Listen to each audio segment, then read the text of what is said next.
Құрметті оқырман, нан денені, кітап миды тамақтандырады дегендей, сіздерге әдебиет кафесінде арнайы кітапхана сериясіндегі Атамұра баспасы шығарған кітаптарды ұсынамыз.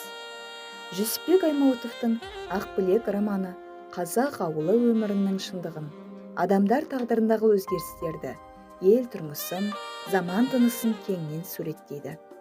Күләш Ахметова «Бақ» өлеңдері мен поэмалар бұл жинақ кейінгі кезде жазылған жырлар мен әр жылдары жарық көрген кітаптарынан алынып топтастырылды.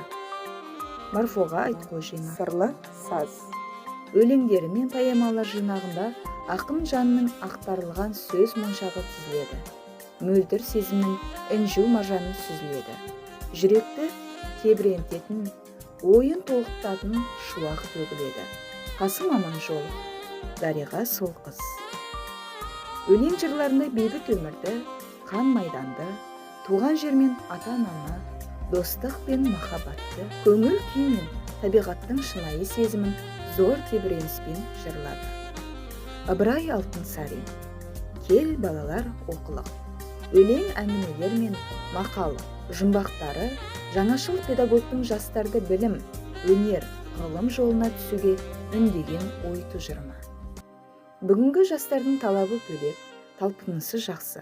Сондықтан да достар, алғашқы қадам ретінде танымал авторлардың әдебиетін оқуға шақырамыз.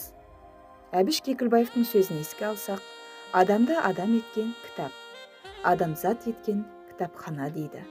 Ағартушы педагог Ыбырай Алтынсарин «Кел балалар оқылық, оқығанды көңілге ықыласпен тоқылық» деуімен оқығанды баланың көңіліне тоқыта білу біздің парызымыз. Әдебиет кафесінде тамсанып, шөліңді басып, рухани бай мұраны сусындап тамашалауға кітапхана өз оқырманын күтуде.